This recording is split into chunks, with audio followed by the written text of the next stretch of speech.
Welcome to Nari Sukhi, and today let's make moringa drumstick fry, which is very crunchy and spicy. And for this, the tender moringa is better, but if they're not tender, it's okay. Chop them, cut them into pieces, and remove some skin. I'm going to share the video how to chop and store moringa in the description. So I'm steaming moringa pods. Steam for about 10 minutes, and let's make the spice mix. I've taken tamarind pulp. You can take tamarind or lemon juice, or you can also make it with water.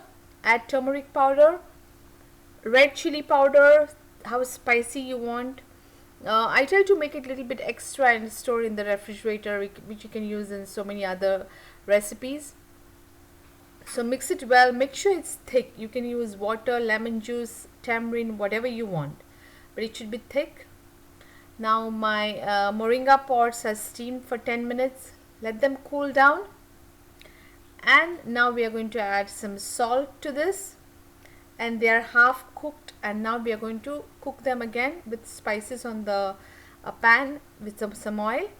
Now add this spice mix, and the spice mix is thick and there is a moisture, so it will be easy for us to coat them. Moringa are very healthy, and there are different ways you can cook them and enjoy. So make sure you apply this spice mix to all the moringa pods and let it sit for about 10 minutes so that they get marinated. So all the spices will get marinated. So now I'm keeping it for 10 minutes and they are done. Now we are going to roll it into semolina, suji, rava, and before frying on the pan, I try to roll all of them in the semolina so they are ready and I can put it on the pan directly.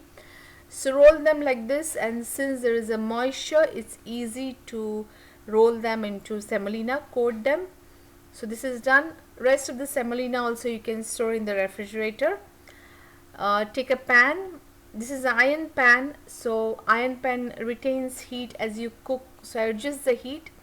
We are going to fry this moringa on this pan on a medium low heat, because otherwise the outside coating will get burnt. So make sure you adjust the heat.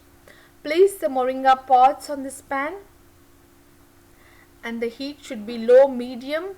For about 3 to 4 minutes we are going to cover and cook them on each side, and you can check in between because every pan is different. So now these are not burnt perfect, so flip it over, and same thing we are going to do it for another 3 to 4 minutes. And if you want to add oil, you can add a little bit of oil. Too much oil is not needed for this recipe. Just check in between, like every 2 minutes. If you're putting it for 3 to 4 minutes, it should not be burnt, and these are not burnt perfect. So I'm going to put a little bit of oil and cover and do the same thing for another 3 to 4. So 3 to 4 minutes on each side. That's it. So now they are done and ready to be served. This goes very well with the rice dal and tastes really good. Do try this. Let me know if you have any questions or comments, and please subscribe Nari Sukhi for more videos. Thank you for watching and have a blessed day ahead. Thank you.